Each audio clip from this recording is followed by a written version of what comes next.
पुराने समय की बात है जब ऋषि मुनि जंगलों में तपस्या करते थे और देवताओं का धरती पर आना जाना आम बात थी।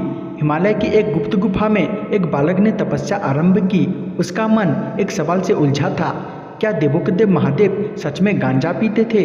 उसका नाम था अर्जुन। वह जिज्ञासु था, भक्त भी था और साहसी भी। जब गांव में लोग महाशिवरात्रि पर भांग और गांजे का सेवन करके कहते भोलेनाथ भी पीते हैं, तो अर्जुन के मन में संशय उठता। एक दिन वह अकेले हिमालय की ऊंचाई में निकल पड़ा, भगवान शिव से सीधे उत्तर पाने के लिए। कई दिनों जंगलों में भटकते हुए भूखा प्यासा अंततः उसे एक साधु मिले, एक आंख से अंधे पर तेजस्वी।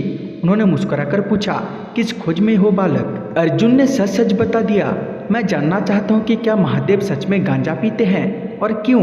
साधु हंसे, फिर गंभीर हो गए, बोले, महादेव तत्व हैं, वे केवल पीते नहीं, वे त्याग भी हैं। वे अति में संभाव ढूंढते हैं, पर गांजा?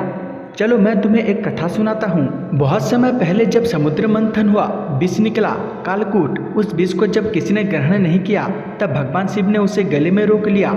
उनकी जिह्वा पर विष की ज्वाला जल रही थी। तब हिमालय की जड़ी बूटियों से एक धुआं बना, उसे गांजा कहा गया। वह एक प्रकार का औषधीय धुआं था जिसने भोलेनाथ की विष की ज्वाला को शांत किया। गांजा भोग नहीं था, यह तो औषधीय थी। तब से साधु संत इसे युग में सहायक मानने लगे, ध्यान केंद्रित करने हेतु, शरीर को भस्म करने हेतु।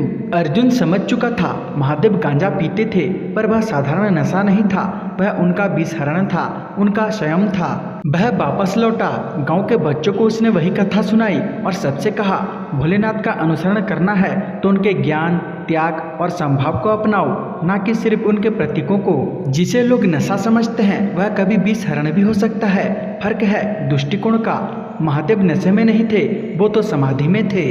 अगर आपको ये कहानी अच्छा लगा तो कमेंट में हर हर महादेव जरूर लिखें।